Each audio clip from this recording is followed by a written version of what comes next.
I never thought I'd be the kind of woman who'd push two people into a lake. But then again, I never thought my husband would be the kind of man who'd have a blonde sitting on his lap while I drove 3 hours with his favorite meal cooling in the back seat. Victoria Morrison had always prided herself on being rational, calculated, the kind of woman who read situations before reacting, who thought 3 steps ahead in every conversation, every decision. Her father used to say she had ice water in her veins, and for 35 years she'd worn that assessment like a badge of honor. But on that humid Saturday afternoon in late June, standing in the shadows of her husband's family lake house, watching a stranger's manicured hands move across Marcus's chest, Victoria felt something primal crack open inside her chest, something hot and wild that no amount of breeding or expensive education could contain. It had started as a gesture of love, a surprise. Marcus had been taking these monthly fishing trips for the past 6 months, always the second weekend of the month, always alone at the family's lake house 3 hours north of the city. He'd return Sunday evening smelling of pine and lake water, relaxed in a way their marble and chrome penthouse never quite managed to make him. Victoria had thought it was sweet, this need for solitude, for simplicity. She'd even encouraged it, telling him that successful men needed time to decompress, to step away from the pressure of running a real estate empire worth hundreds of millions of dollars.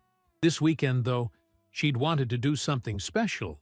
Their second wedding anniversary was approaching on Thursday, June 29th, and she'd been feeling sentimental, nostalgic for the early days when Marcus would cancel board meetings just to take her to lunch, when he'd leave handwritten notes on her pillow, when his eyes would find hers across crowded charity galas with an intensity that made her feel like the only woman in the world.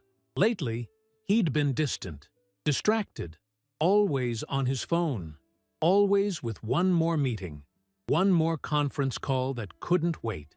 She'd chalked it up to stress. A major development deal in Miami that was taking up most of his attention. The expansion into Phoenix he'd been planning for months. So she'd decided to surprise him. She'd spent Friday evening preparing his favorite meal with meticulous care. Lobster tails with garlic butter, each one perfectly split and brushed with a mixture she'd made from scratch, using the imported French butter he preferred, and fresh garlic she'd minced herself. Truffle mashed potatoes, using actual black truffles she'd paid $240 per ounce for at that specialty shop in the Diamond District. Chocolate lava cakes that had taken her 3 attempts to get the molten center just right. She'd packed everything in insulated containers, chosen a bottle of the Chateau Margaux he loved, the one that cost $850 and tasted like velvet and dark cherries. She'd even stopped at that little boutique on Madison Avenue and bought new lingerie, pale blue silk that matched her eyes, delicate lace that had cost more than most people's monthly rent. She'd imagined his face when she arrived, the surprise, the delight. Maybe they'd eat dinner on the deck overlooking the water, watch the sunset paint the lake in shades of amber and rose, remember why they'd fallen in love in the first place. The drive up had been pleasant. She'd left the city at 10 in the morning, taking the scenic route through rolling hills that gradually gave way to dense pine forests. The GPS had estimated 2 hours and 45 minutes, and she'd made good time, arriving just after 1 in the afternoon. The lake house sat on 5 acres of pristine waterfront property, a sprawling cedar and glass structure that Marcus's grandfather had built in 1972. It had been in the Morrison family for 3 generations, a place of summer memories and 4th of July barbecues and lazy Sunday mornings. Victoria's first indication that something was wrong came when she turned down the long gravel driveway and saw the white Mercedes convertible parked beside Marcus's black Range Rover.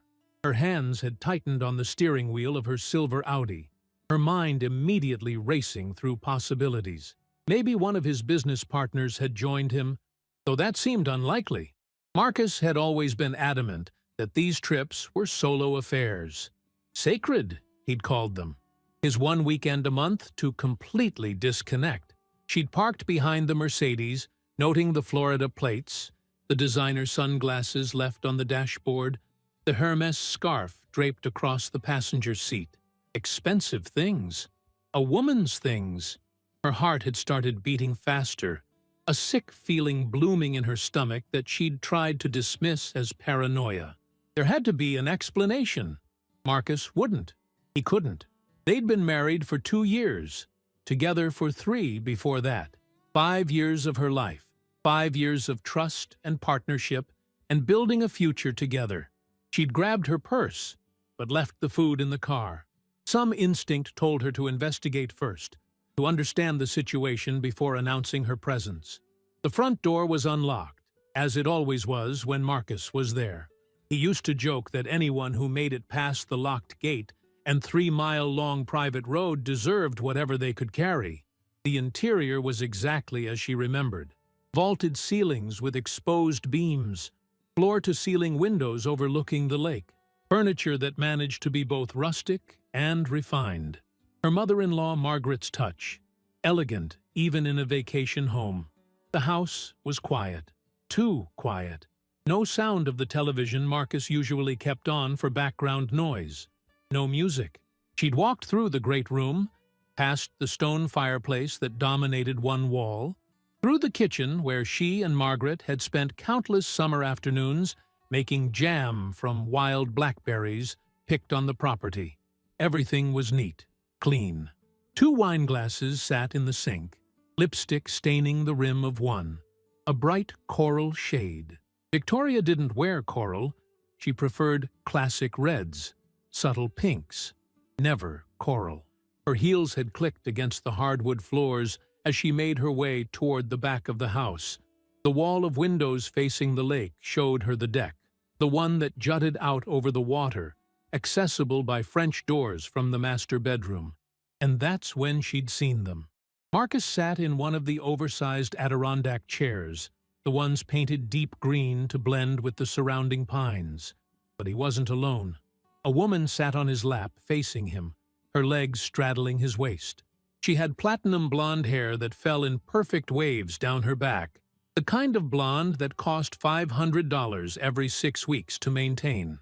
She wore a white bikini that left very little to the imagination, her tan flawless and even.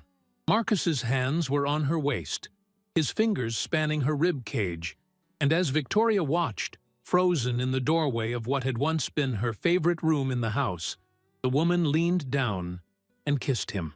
Not a polite kiss, not a friendly kiss. A deep, intimate kiss that spoke of familiarity, of practice, of knowing exactly how the other person liked to be touched. Victoria felt her knees go weak, felt the room tilt sideways for a moment before her survival instincts kicked in. She stepped back from the window, pressing herself against the wall, her breath coming in short, sharp gasps. She needed to think, needed to understand, needed to not fall apart, not yet, not until she knew everything. She could hear them now. The French doors were open, allowing the summer breeze to drift through the house, and with it came their voices. The woman's laugh, high and tinkling like wind chimes. Marcus's deeper rumble, the one that used to make Victoria feel safe, cherished. Now it made her feel sick. "I've missed you," the woman was saying. 2 weeks feels like forever when I can't see you. I know, baby. I know." Marcus's voice was tender, in a way Victoria hadn't heard directed at her in months. "But we have to be careful. The timing has to be perfect." "You keep saying that. It's been 6 months, Marcus. 6 months of sneaking around, of you going home to her every Sunday night. When are you going to tell her? When do we get to stop hiding?" Victoria's hand went to her mouth, pressing hard against her lips to keep any sound from escaping. 6 months. This had been going on for 6 months. Every fishing trip, every weekend he'd come home relaxed and happy, smelling of someone else's perfume that she'd been too trusting to question. "Soon," Marcus said, and Victoria could hear the smile in his voice. "I promise, Jessica. Soon. But I have to do this right. If I just spring divorce papers on her, she'll take everything. The prenup has clauses about infidelity. I need time to move assets, restructure things. You know how these things work. I'm tired of waiting. The woman, Jessica, sounded petulant now. Spoiled. I'm tired of being your secret. I want to go to restaurants with you. I want to travel with you. I want everyone to know that you're mine. You will, baby. I promise. Just give me a little more time. By the end of summer, I'll have everything arranged. I'll tell her I want a divorce. Claim we grew apart. Keep it clean. She'll walk away with the apartment and some cash, and you and I can finally be together properly. No more hiding. No more separate lives. Victoria felt something cold settle in her chest, replacing the shock and hurt with something sharper, clearer. He was planning this, strategizing her removal from his life like she was a problematic business deal that needed careful unwinding, moving assets so she couldn't claim what was rightfully hers, calculating how to discard her while keeping his fortune intact. This wasn't a moment of weakness. This wasn't a mistake born of too much wine and opportunity. This was deliberate, sustained, a betrayal so complete it took her breath away. She pulled her phone from her purse with shaking hands, opening the camera app. She stepped closer to the window, angling herself so she could see them clearly, while remaining hidden behind the curtain. She started recording, video first, capturing Marcus's hands on Jessica's body, Jessica's mouth on his neck, their casual intimacy. Then photos, dozens of them, his face clearly visible, her face clearly visible. Time-stamped and geotagged evidence. Irrefutable proof that would make any prenup clause about infidelity ironclad. What about the Miami property? Jessica was asking now. The penthouse you showed me last month? You said we could live there part of the year. It's ours, baby. Already transferred to an LLC. She'll never know it exists. I've been setting up structures for months now. Accounts in the Cayman Islands. Properties in your name. In shell companies. By the time the divorce is finalized, she'll get what the prenup allows, and nothing more. Victoria felt her jaw clench. She had helped him build that empire, had been by his side at every investor meeting, every property unveiling, every charity gala where they'd schmooze potential clients and partners. She'd given up her own career in interior design to be the perfect society wife, to support his ambitions, to create the kind of home and image that helped close deals. And this was how he repaid her, with lawyers and shell companies and a mistress who probably didn't know a balance sheet from a shopping list. Something inside her snapped, not broke exactly, more like shifted, crystallized into something hard and bright and absolutely certain. She saved the videos and photos to her cloud storage, then pocketed her phone. She looked down at her outfit. A cream silk blouse tucked into tailored navy slacks, pearl studs in her ears, her wedding ring catching the afternoon light. She looked like what she was, a woman who'd been taught from birth to be appropriate, to be controlled, to handle adversity with grace and poise. But grace and poise hadn't protected her from this, hadn't stopped her husband from spending 6 months planning her systematic removal from his life, while she made him lobster tails and bought expensive lingerie to keep their marriage exciting. Some situations didn't call for grace. Some situations called for something entirely different. Victoria walked through the French doors and out onto the deck. Her heels made sharp, distinct sounds against the wood, and both Marcus and Jessica jumped, Jessica scrambling off his lap with a small shriek. Marcus's face went through several expressions in rapid succession. Shock, fear, guilt, then something harder, defensive. Like he was already preparing his excuses, his explanations, his justifications for why this was somehow not what it looked like. Victoria. He stood up, attempting to position himself between her and Jessica, like he was protecting his mistress from his wife's potential wrath. "What are you doing here?" She almost laughed. Almost. Of all the things he could have said, that might have been the most absurd. What was she doing here? At her husband's family lake house? where she'd spent countless weekends over the past 5 years, where she'd helped his mother plant the herb garden that still flourished by the kitchen door. "I came to surprise you," she said, and was proud of how steady her voice sounded. How calm, like they were discussing dinner plans, not the complete destruction of her marriage. "It's almost our anniversary. I thought we could celebrate early. I made your favorite meal. Lobster tails with garlic butter, the ones you always say taste better than anything we can get at restaurants." Marcus had the decency to flinch. Jessica, however, looked confused. Young, Victoria realized. Much younger than Marcus's 42 years. Mid-20s, maybe. Barely older than some of the interns at Marcus's company. She had that unfinished quality some very young women have, like she hadn't quite grown into herself yet, like she was still playing dress-up in adult clothes and adult situations. "Look," Marcus started, his hands coming up in a placating gesture. "I know this looks bad, but what?" Victoria interrupted, her voice still terrifyingly calm. "But it's not what it looks like. But you can explain? But I'm overreacting?" She turned her attention to Jessica, who was trying to wrap a towel around herself, suddenly modest now that the wife had appeared. "How long have you been sleeping with my husband, Jessica?" The younger woman's eyes went wide. He said you were separated, that you were just waiting for the right time to make it official." Victoria felt a laugh bubble up in her throat, slightly hysterical. "Separated. We live together. We sleep in the same bed. We had dinner together Thursday night before he left for this trip. Does that sound separated to you?" Jessica's face went pale, her eyes darting to Marcus with dawning betrayal.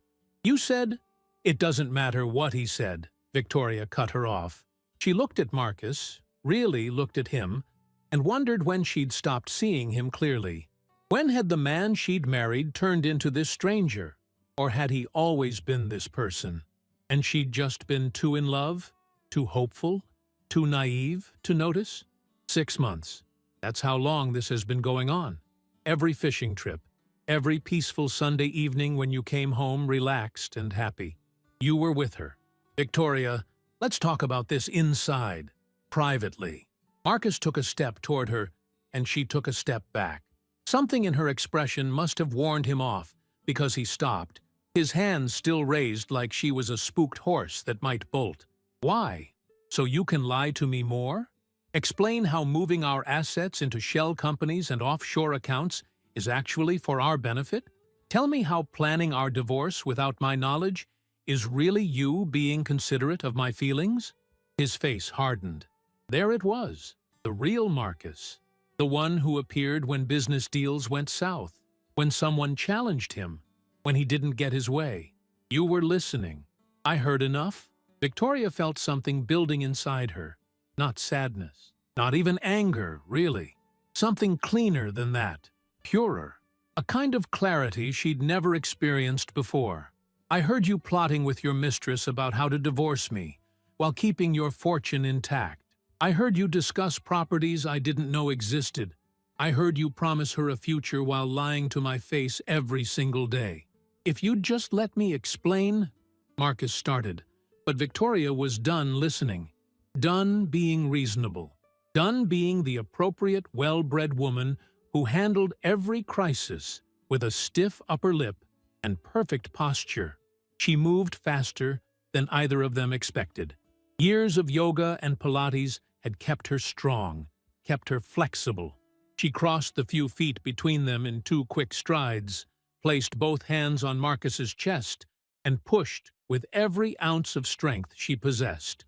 He stumbled backward, his arms windmilling, his expression shocked, and then he was falling off the deck into the lake below. The splash was immensely satisfying. Jessica screamed, backing away, but Victoria was already turning toward her. The younger woman tried to run, but the deck was only so big, and she was trapped between the house and the lake. Victoria grabbed her arm, spun her around, and with absolutely no hesitation, pushed her in after Marcus. The second splash was even better than the first. Victoria walked to the edge of the deck, looking down at both of them thrashing in the water below. The lake was deep here, 15 feet at least, and blessedly cold from underground springs. They'd both surface fine, wet, shocked, humiliated, but fine. Marcus was already treading water, his expensive polo shirt plastered to his chest, his carefully styled hair dripping into his eyes. Jessica had lost her towel and was struggling to keep her blonde head above water, while also trying to adjust her bikini top. Victoria leaned against the railing, perfectly composed, and looked down at her husband of 2 years. When she spoke, her voice carried across the water, clear and cold and absolutely certain. Now, consider your life ruined. She didn't wait for a response, didn't need to see their reactions. She turned on her heel, walked back through the house, grabbed the insulated bag with the lobster tails and truffle potatoes and chocolate lava cakes from her car, and drove away. In her rearview mirror, she could see 2 wet figures climbing onto the dock, but she didn't slow down, didn't look back more than that once. She had plans to make, calls to schedule, a life to rebuild from the ground up, and this time, she'd do it on her own terms. The drive back to the city passed in a blur of pine trees and gathering clouds. Victoria's hands remained steady on the wheel, her breathing controlled, but her mind raced with a clarity she'd never experienced before. Every stoplight, every mile marker felt significant, like she was driving away from one version of herself and toward someone entirely different, someone stronger, someone who wouldn't be betrayed without consequences. She'd left the lake house at 2:15 in the afternoon. By the time she pulled into the underground parking garage of their building on Park Avenue, it was 5:30, and the summer sun was beginning its slow descent toward the horizon. The penthouse occupied the entire 42nd floor of the building, a sprawling space of marble and chrome and floor-to-ceiling windows that Marcus had purchased 4 years ago for $8.3 million. She'd spent 6 months working with an interior designer to make it feel like a home instead of a showroom. Now, walking through the front door, she saw it differently. Not as their home, but as his. A gilded cage she'd decorated herself. Victoria set her purse and keys on the console table in the foyer, the same antique piece she'd found at an estate sale in Connecticut. She walked through the living room, past the cream leather sectional and the abstract paintings Marcus had insisted on buying from some up-and-coming artist in Chelsea. She poured herself a glass of water from the filtered tap in the kitchen, drank it standing at the counter, then poured another. Her reflection stared back at her from the darkened window above the sink. Same honey-blonde hair, same hazel eyes, same delicate features. But something had shifted behind them, something fundamental. She needed to think strategically now. The element of surprise was gone. Marcus would be calling her any minute, probably as soon as he and Jessica had dried off enough to find their phones. He'd want to explain, to control the narrative, to start the damage control he was so good at in business. But Victoria had no intention of answering. Not yet. Not until she understood exactly what she was dealing with. She went to Marcus's study, the one room in the apartment she rarely entered. He'd made it clear early in their marriage that this was his space, his private domain where he handled business matters. She'd respected that boundary, never questioning it, never pushing. Now she understood why. The room was exactly as he'd left it on Friday morning. Mahogany desk with a leather chair that cost $4,000. Bookshelves lined with first editions he'd never read. A wet bar stocked with liquor that cost more per bottle than most people earned in a week. She sat down at his desk and opened his laptop. Password protected, of course. She tried their anniversary. June 29th, 2022. No. Her birthday. April 17th. No. His mother's birthday. September 3rd. No. She sat back, thinking. Marcus was predictable in some ways, sentimental about specific things. She tried his grandfather's name, the one who'd built the lake house. Thomas. No. She tried the address of his first property development. No. Then she remembered something. The day they'd met, at a gallery opening in Soho. October 27th, 2019. She tried it. The laptop unlocked. Victoria felt a chill run through her. He'd set his password to the day they met, but he'd still spent 6 months planning to leave her. The contradiction was almost funny. Almost. She started with his email. Personal account first. The one he used for everything that wasn't directly business-related. She scrolled through recent messages, looking for anything from Jessica. There. Multiple email chains, going back exactly 6 months. She opened the oldest one first, dated January 15th. The messages made her stomach turn. Intimate conversations. Plans to meet. Jessica, thanking him for gifts, for money, for taking care of her. In one email from March, Jessica mentioned a deposit for a luxury apartment in Miami, thanking Marcus for putting down the first and last month's rent plus security deposit. $12,000 total. In another from April, she gushed about a new car he'd helped her lease. A BMW convertible. White, the same one Victoria had seen parked at the lake house. $650 a month for 3 years. Victoria opened a spreadsheet program and started taking notes. Every gift, every payment, every mention of money. She documented everything with dates and amounts, evidence, ammunition. But it was his business email that revealed the real story. Victoria had some access to Marcus's company finances by virtue of being his wife, but she'd never looked closely, never had reason to distrust him. Now, she started digging. Account statements, investment reports, property holdings, and there, buried in folders marked with innocuous names like consulting fees and development costs, she found them. Shell companies, LLCs registered in Delaware with names like Pinnacle Holdings and Coastal Investment Group, accounts in the Cayman Islands, transfers of hundreds of thousands of dollars to entities she'd never heard of. She clicked on one transfer, dated February 8th. $250,000 moved from Morrison Development Group to an LLC called Sunset Properties. She searched the company name in his email, found incorporation documents. The registered agent was Jessica Rain. Marcus's mistress wasn't just his lover. She was his financial accomplice, whether she knew it or not. Victoria kept digging, her fingers flying across the keyboard.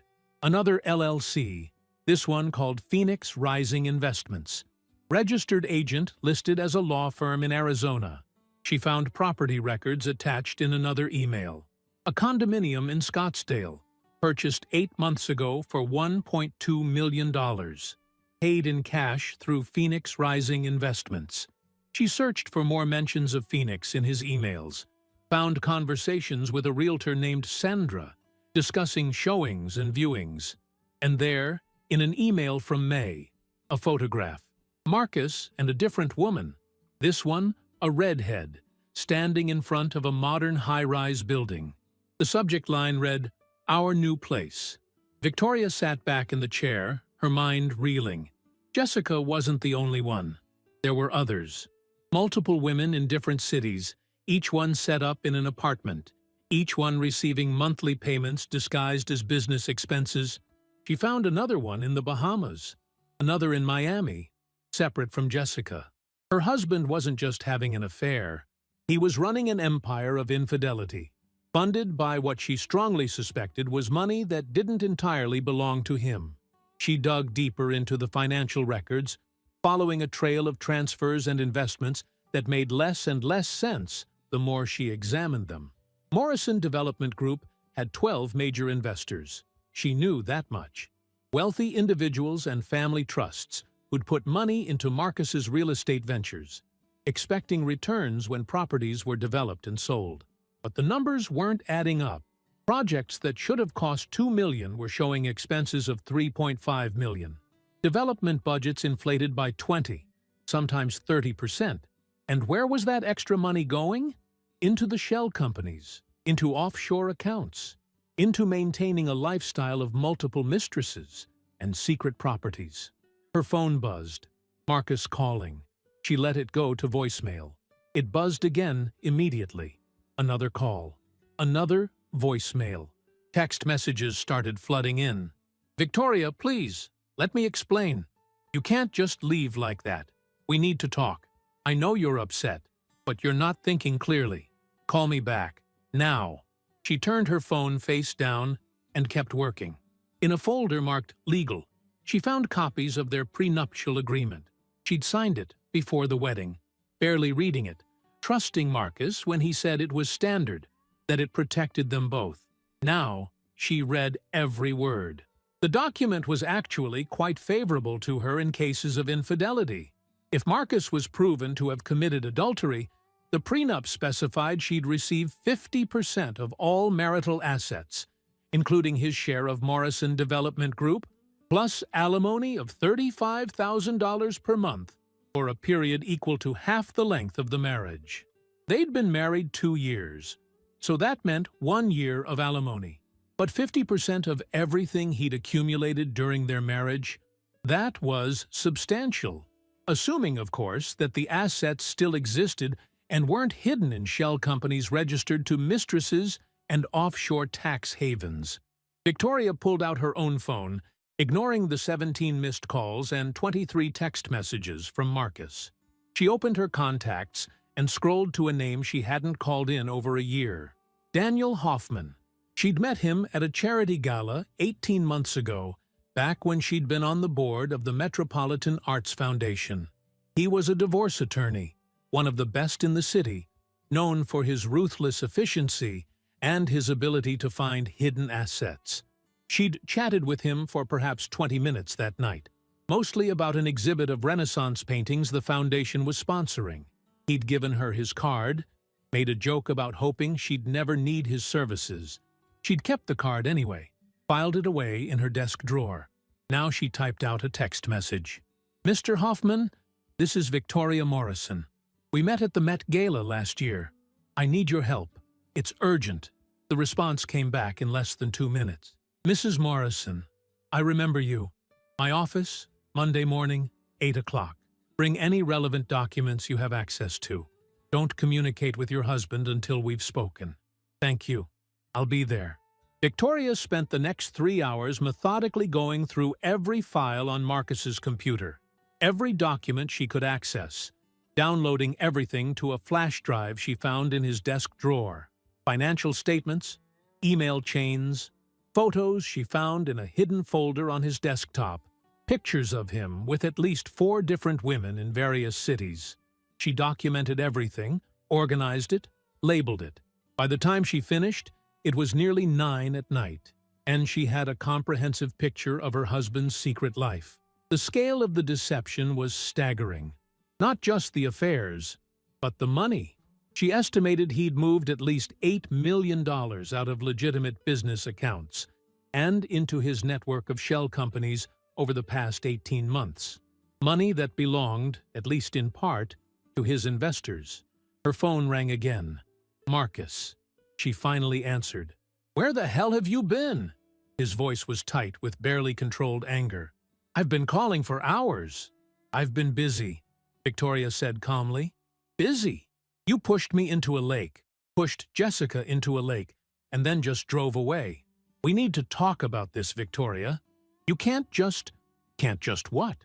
Can't just react badly to discovering my husband has been cheating on me for 6 months? Can't just get upset when I overhear him planning our divorce so he can keep all his money and run off with his mistress?" There was a pause. Then, "You were listening longer than I thought." "Long enough. Tell me, Marcus, how many mistresses do you have? Just Jessica? Or are there others? The redhead in Phoenix, maybe? The brunette in Miami? The one in the Bahamas who keeps thanking you for the yacht club membership?" The silence on the other end of the line was absolute. Victoria could almost hear him recalculating, reassessing, trying to figure out how much she knew. "I don't know what you think you found," he started, his voice taking on that smooth, persuasive quality he used in negotiations. "But you're misunderstanding." "I'm not misunderstanding anything. I have your emails, Marcus, your financial records, your property documents. I know about the shell companies. I know about the offshore accounts. I know you've been systematically hiding assets and siphoning money from your own company to maintain your little empire of affairs. Those are legitimate business investments. Stop lying to me." Victoria's voice cracked for the first time, emotion breaking through her careful control. "Just stop. I'm done being lied to. I'm done being the naive wife who believes everything you tell her. I saw the receipts, Marcus. I saw the transfers. I saw the photos. I know everything."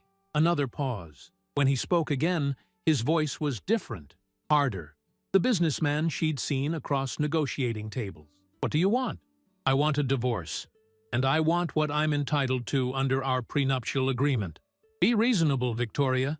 If you try to take half of everything, I'm not trying to take anything.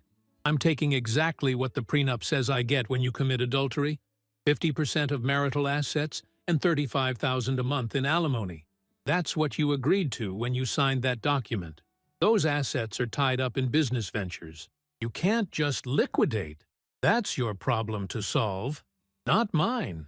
You should have thought about that before you started sleeping with half the women on the eastern seaboard. Listen to me very carefully." Marcus's voice dropped to a dangerous quiet. "If you push this, if you try to make this ugly, I will make sure you don't get a dime. I have the best lawyers in the city. I will tie this up in court for years. By the time we're done, there won't be anything left to split." Victoria smiled, though he couldn't see it. "Threaten me all you want. I've already hired Daniel Hoffman. I'm meeting with him Monday morning. And Marcus, I'm not the same woman you married. I'm not going to be intimidated or manipulated or lied to anymore. You wanted to ruin my life? Congratulations, you did. But I'm going to return the favor." She hung up before he could respond. For a moment, he just sat there in the dim light of his study, her heart pounding, adrenaline coursing through her veins. Then, slowly, she felt a smile spread across her face. Not a happy smile. Something fiercer. Something that felt almost like freedom. Her phone buzzed with a text from an unknown number. "Mrs. Morrison, this is Daniel Hoffman. I've cleared my Monday morning schedule. Come prepared to discuss everything. In the meantime, document everything you can, but don't remove any physical property from your shared residence. We need to do this by the book. Also, consider staying somewhere else for the weekend. Things may get contentious." Victoria looked around the penthouse, the home she'd spent so much time and energy creating. Every piece of furniture chosen with care, every color coordinated, every detail considered. It wasn't her home.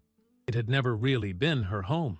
It was Marcus's space that she'd decorated, Marcus's life that she'd supported, Marcus's dreams that she'd helped build while abandoning her own. She texted back, "I'll be staying with a friend. See you Monday at 8. She called the one person she knew would understand.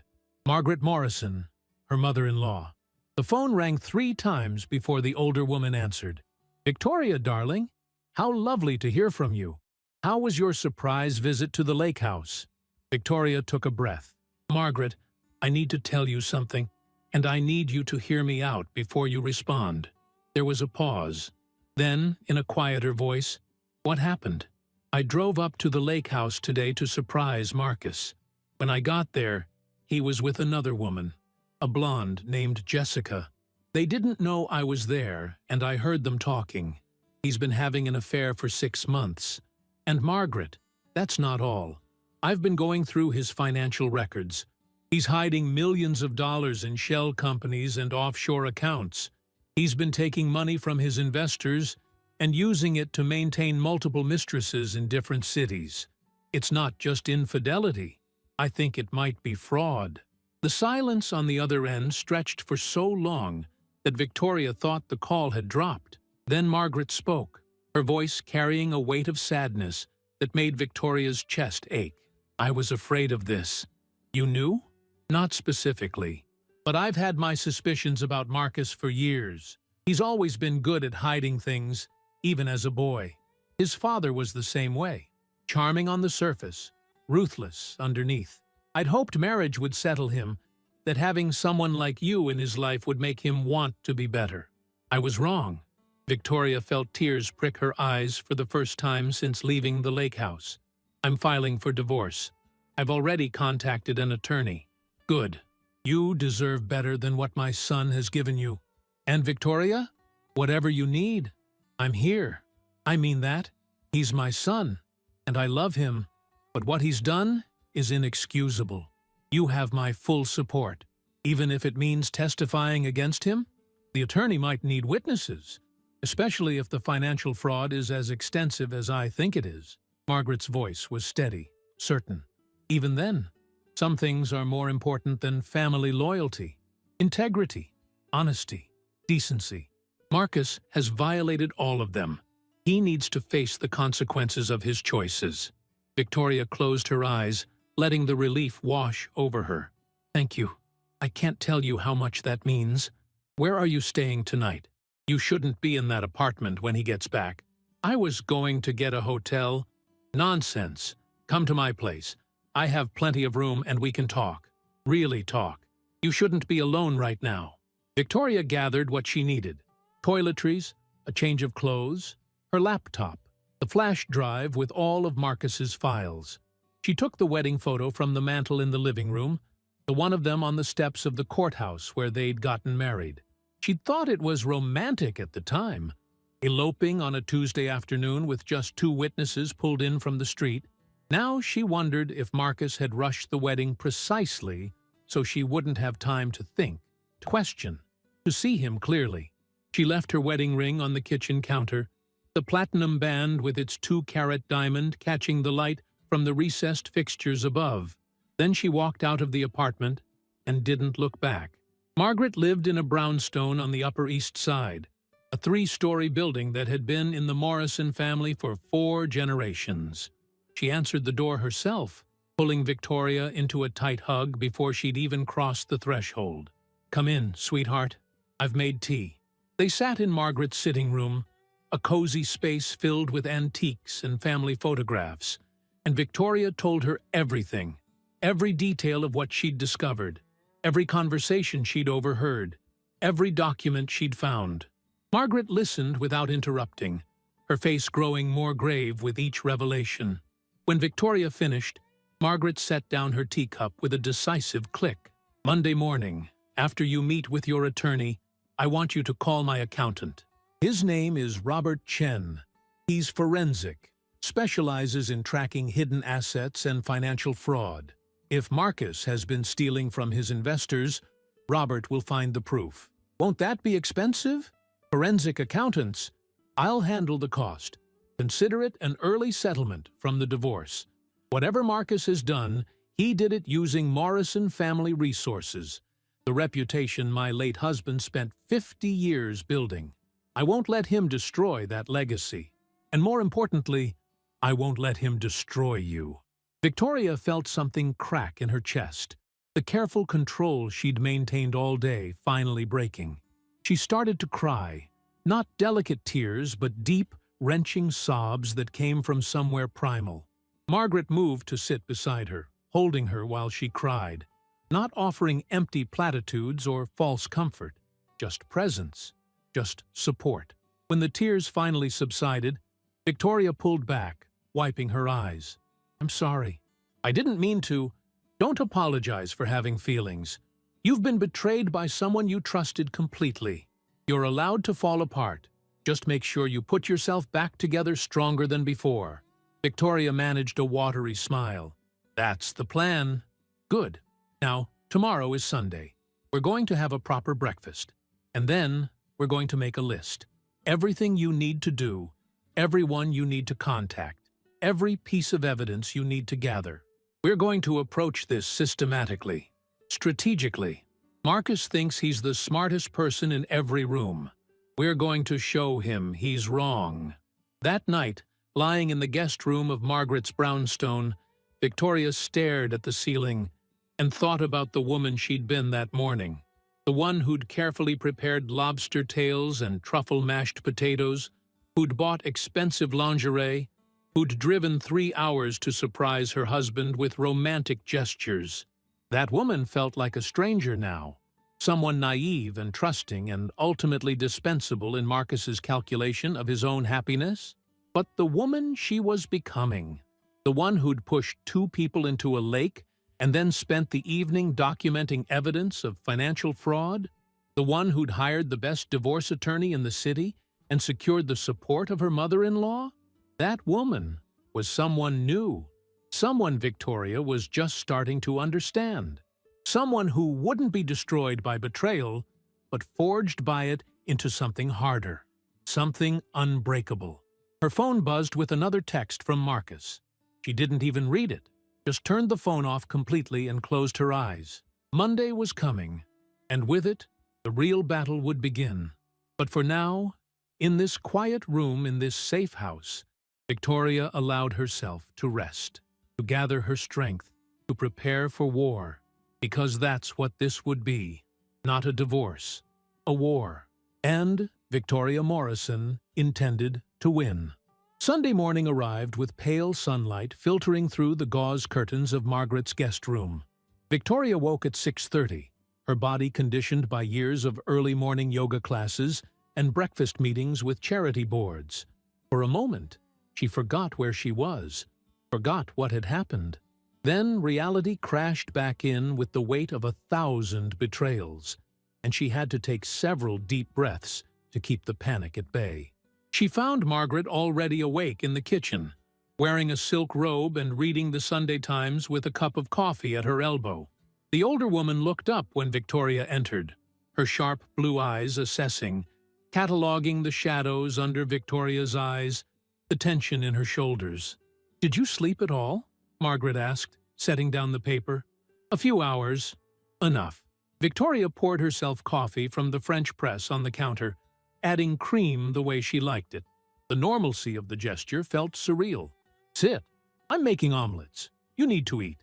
They ate in companionable silence for a while, the Sunday morning quiet of the neighborhood wrapping around them like a blanket. Finally, Margaret spoke, her voice measured and calm.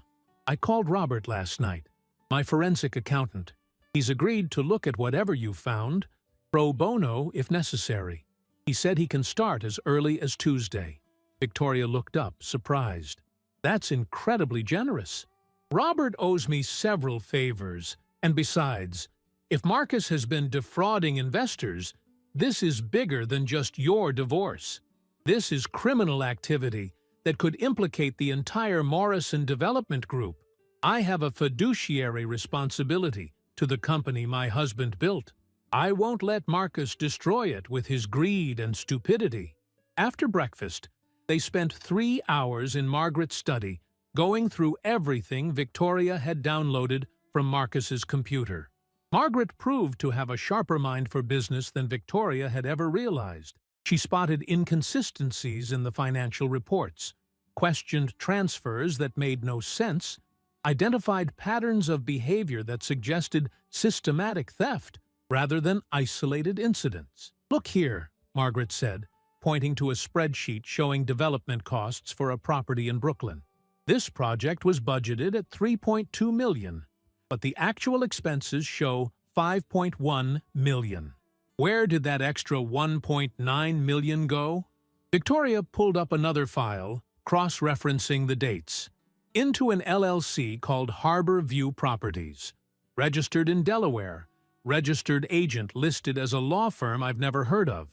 And Harbor View Properties then made transfers to what?" Victoria clicked through several more files. "Personal accounts, purchases. There's a boat registered to Harbor View Properties. A yacht, actually. 42 feet. Purchased last November for $875,000. Docked in the Bahamas." Margaret's lips pressed into a thin line. "Marcus doesn't sail. He gets seasick on the Staten Island ferry." "No, but apparently one of his mistresses loves the water. I found photos of her on the yacht in his email. Her name is Natasha. She's a model, or was trying to be.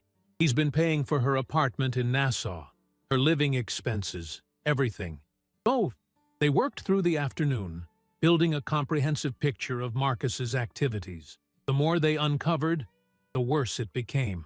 Not just mistresses and hidden properties, but evidence of bid rigging on municipal contracts, kickbacks to city officials disguised as consulting fees, partnerships with construction companies that existed only on paper. Marcus hadn't just been unfaithful. He'd been running a criminal enterprise masquerading as a legitimate real estate development company. By the time the sun began to set, Victoria had a migraine forming behind her eyes and a stack of evidence that would fill multiple binders. Margaret called for Thai food to be delivered, and they ate pad Thai and green curry while organizing their findings into categories: marital infidelity, hidden assets, investor fraud, potential criminal activity.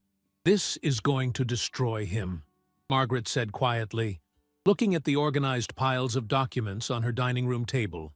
Not just the divorce, criminal charges, prison time, complete ruination of his reputation and career.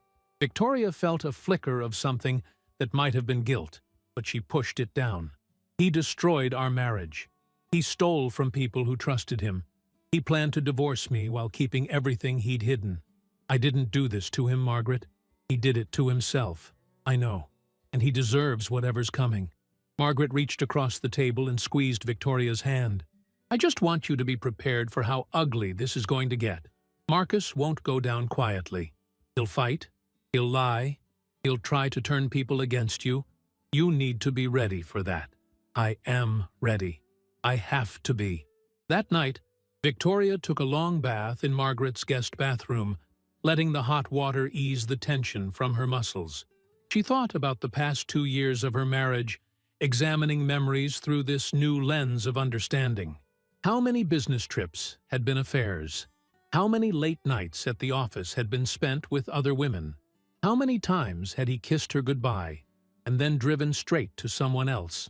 She thought about the version of herself who'd existed just 48 hours ago, the woman who'd been so focused on being the perfect wife, on supporting Marcus's career, on maintaining the image of a successful, happy marriage.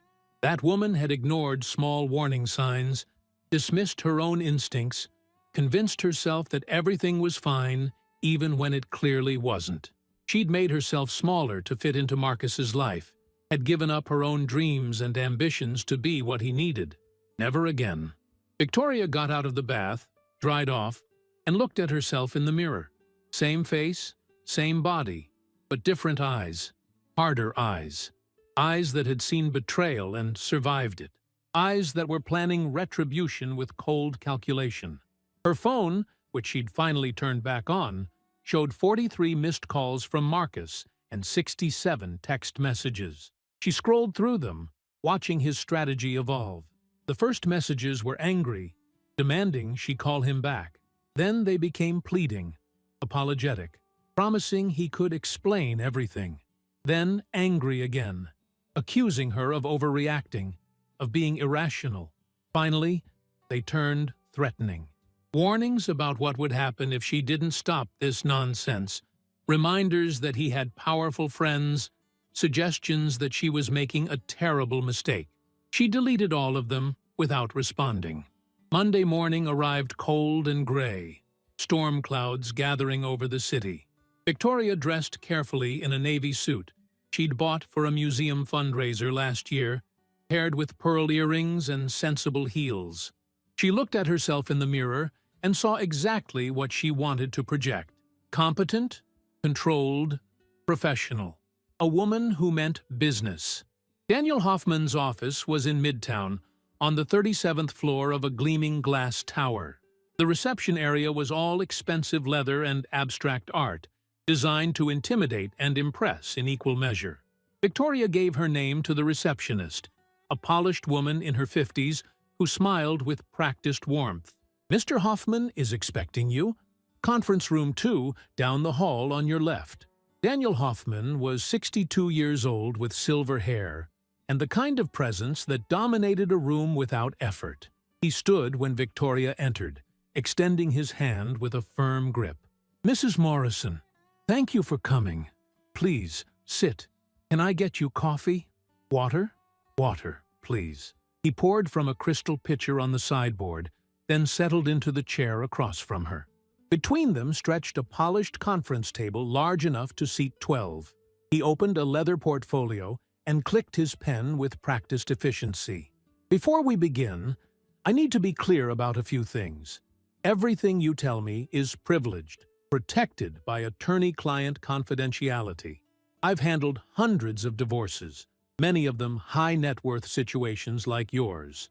I don't shock easily, and I don't judge. My job is to get you the best possible outcome, both financially and personally. Understood? Understood. Good. Now, tell me everything. Start from the beginning. Victoria spent the next 2 hours walking him through every detail. The surprise visit to the lake house, the conversation she'd overheard, pushing Marcus and Jessica into the lake. Hoffman's lips twitched at that part, but he didn't interrupt. She told him about going through Marcus's computer, finding the evidence of multiple affairs, discovering the shell companies and hidden assets. She showed him the flash drive with all the files she'd downloaded. Hoffman plugged the drive into his laptop and began scrolling through the documents, his expression growing more focused with each file. Finally, he sat back and looked at Victoria with something like respect in his eyes.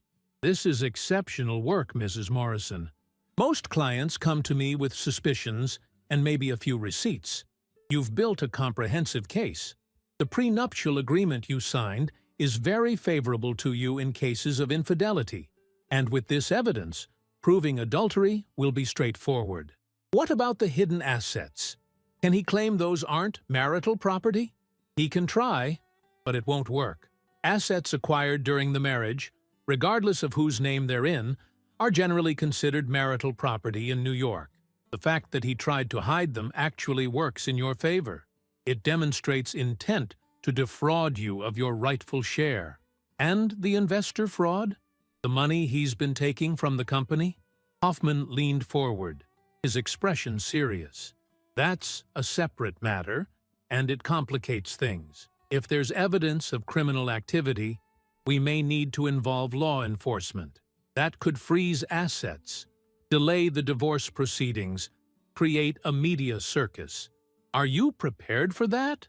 Victoria thought about Margaret's words, about how ugly this was going to get. "I'm prepared. If he's been stealing from people who trusted him, they deserve to know. Then I recommend we bring in a forensic accountant to verify what you've found. I work with several excellent ones. We'll need expert testimony to prove the extent of the fraud. My mother-in-law has already arranged for her accountant to examine the evidence. His name is Robert Chen. She says he specializes in this kind of investigation." Hoffman nodded approvingly. "Robert Chen is excellent, one of the best in the city. If Margaret Morrison is backing you in this, that's a significant advantage. Her reputation and connections will make it much harder for Marcus to discredit you." They spent another hour discussing strategy. Hoffman would file for divorce on grounds of adultery, citing the prenuptial agreement's infidelity clause. Simultaneously, he'd file for a restraining order preventing Marcus from transferring or hiding any additional assets. He'd request full financial disclosure, backed by subpoena power if necessary. And he'd work with Robert Chen to build a case for criminal referral to the district attorney's office. "One more thing," Hoffman said as their meeting concluded. "Your husband will almost certainly attempt to intimidate you, to make you back down. He might use mutual friends, business associates, even family members to pressure you into accepting a lesser settlement. You need to be prepared to withstand that pressure. Can you do that?" Victoria thought about the woman in the blue bikini sitting on Marcus's lap, the emails planning her systematic removal from his life. The millions of dollars hidden in accounts meant to keep her from claiming what was rightfully hers. "Yes, I can do that." "Good. I'll have the initial paperwork ready by end of day Wednesday. We'll serve him Thursday morning at his office. Maximum impact, minimum privacy. He'll be humiliated in front of his colleagues and employees." Victoria felt a small, fierce smile curve her lips. Perfect. She left Hoffman's office feeling lighter than she had in days. The path forward was clear now, documented, strategic. She wasn't just the wronged wife anymore. She was a woman with a plan, with resources, with powerful allies. Marcus thought he'd been so clever. hiding his affairs and his money. He'd underestimated her completely. That afternoon, Victoria met with Robert Chen in his office downtown. He was younger than she'd expected, perhaps 50, with sharp eyes behind wire-rimmed glasses, and the methodical air of someone who dealt in facts rather than opinions. "Mrs. Morrison, Margaret speaks very highly of you. I understand you've uncovered some irregularities in your husband's financial dealings." Victoria handed him a copy of the flash drive. "That's putting it mildly." Chen spent 30 minutes reviewing the files while Victoria waited, watching storm clouds gather outside his window. Finally, he removed his glasses and rubbed his eyes. "This is substantial. Multiple shell companies, offshore accounts, systematic transfer of funds from legitimate business operations into personal ventures. If even half of this is accurate, Mr. Morrison has committed fraud on a massive scale. I'm talking potential criminal charges, wire fraud, money laundering, theft by conversion, securities fraud if any of these investors were promised returns on investment. Can you prove it? With time and access to complete bank records, yes. I'll need subpoena power, which means we'll likely need to bring in law enforcement sooner rather than later. The district attorney's office has a white-collar crime division that handles cases like this. With evidence this compelling, they'll likely open an investigation. How long will that take? Months, possibly longer. But here's the good news. Once a criminal investigation is opened, the court can freeze assets to prevent your husband from hiding or transferring additional funds. That protects your interests while we build the full case." Victoria nodded slowly. "Do what you need to do. I want him to face consequences for all of it. Not just the affairs, but the theft, the fraud, all of it. Understood. I'll coordinate with Mr. Hoffman and prepare a referral to the district attorney's office. This is going to become very public, very quickly once the investigation begins. Are you prepared for media attention?" "I don't have a choice. He made his choices. Now he has to live with the consequences." That evening, Victoria returned to Margaret's brownstone to find her mother-in-law in the kitchen, making pasta from scratch, flour dusting the marble counter, a glass of red wine at her elbow. "How did it go?" Margaret asked, not looking up from rolling out dough. "Hoffman is filing Wednesday. We serve Marcus Thursday morning, and Robert is referring the financial fraud to the district attorney's office." Margaret's hands stilled on the rolling pin. "So it's really happening. It's really happening. Good." Margaret resumed rolling, her movements precise and controlled. "Marcus called me this afternoon. He wanted me to talk sense into you, to convince you to drop this nonsense and work things out privately." Victoria felt her stomach tighten. "What did you tell him?" "I told him I'd seen the evidence of his infidelity and his financial crimes. I told him I would testify against him if necessary. I told him that he'd disgraced the Morrison name and betrayed every principle his father stood for. And then I hung up on him." Victoria felt tears prick her eyes. "Margaret, I never wanted to put you in this position. You didn't put me in this position. My son did, by his choices, by his actions, by his complete lack of integrity. I raised him better than this, Victoria. I thought I did anyway. Clearly I failed somewhere. This isn't your fault. Maybe not, but I won't compound his failures by enabling them. He needs to face what he's done. And if that means testifying against my own son, then so be it. Some things are more important than blind family loyalty." They ate dinner together. Margaret's homemade pasta with a simple sauce of tomatoes and basil from her rooftop garden. They talked about inconsequential things, a book Margaret was reading, a gallery opening Victoria had been planning to attend before her life imploded, the weather, and the approaching summer heat. Normal conversation, as if Victoria's entire world wasn't crumbling and reforming into something new and uncertain. After dinner, Victoria sat in Margaret's study and did something she'd been avoiding. She opened her laptop and started researching interior design firms in the city. Before Marcus, before the marriage, Before she'd become Victoria Morrison, the society wife, she'd been Victoria Elena Hartley, a junior designer at a boutique firm in Chelsea.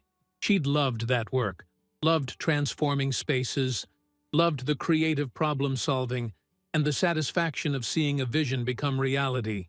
She'd given it up when she married Marcus, had convinced herself that being his wife, supporting his career, was enough fulfillment. What a lie that had been.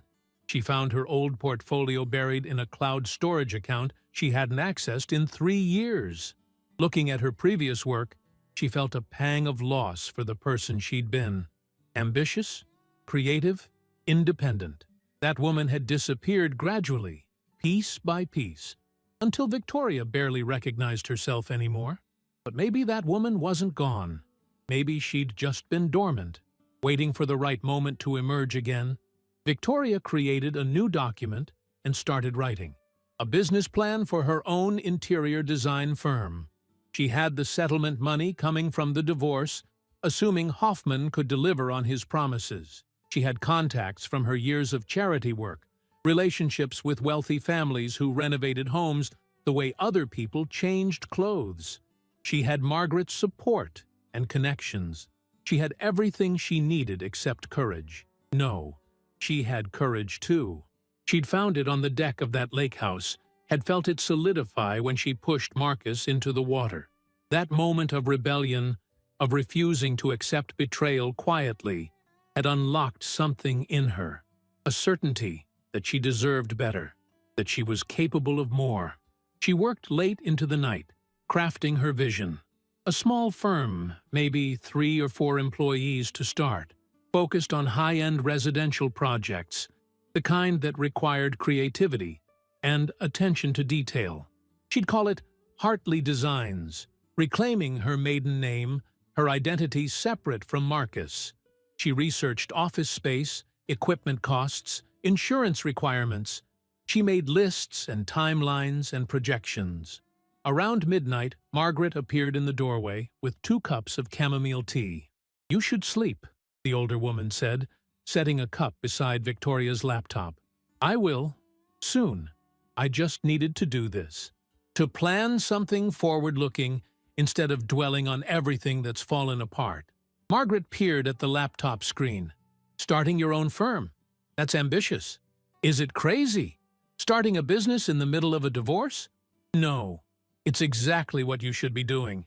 Building something that's entirely yours, that he can't touch or take or diminish. I think it's brilliant." Margaret sipped her tea, her expression thoughtful. "When you're ready to launch, I have several friends who've been complaining about their current designers. I could make some introductions." "You've already done so much." "Nonsense. I'm investing in your future, Victoria. Consider it payment for services rendered. You made my son happier than he deserved for 2 years. The least I can do is help you build a life after him." They sat together in comfortable silence, drinking tea and watching the city lights glitter through the study window. Somewhere out there, Marcus was probably strategizing with his own lawyers, planning his defense, convincing himself that he was the victim in this situation. Let him. Victoria had something he didn't have anymore. She had the truth on her side.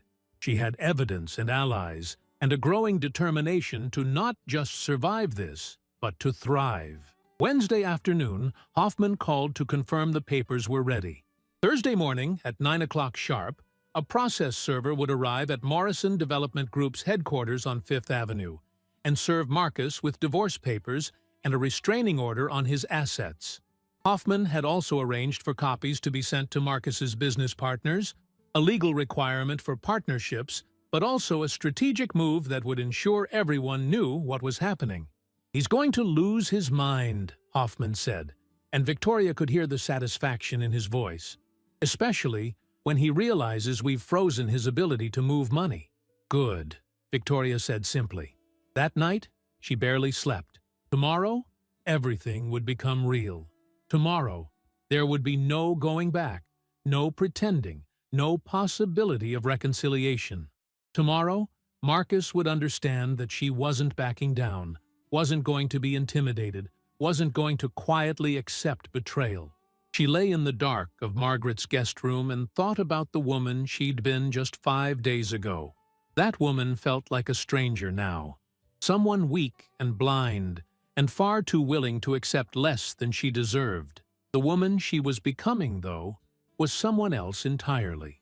Someone harder, someone who'd been broken, and was putting herself back together with steel instead of glue.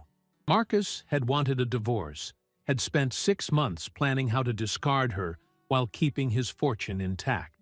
Well, he was going to get his divorce, just not the way he'd envisioned it. Not with him controlling the narrative and the money and the outcome. This divorce was going to be on Victoria's terms, and by the time it was over, Marcus Morrison would understand exactly what it cost to underestimate his wife. Thursday morning dawned clear and bright, the storm clouds from earlier in the week having cleared overnight. Victoria woke at 6, showered, and dressed with the care of a soldier preparing for battle. She chose a charcoal gray suit, cream silk blouse, her grandmother's pearl necklace.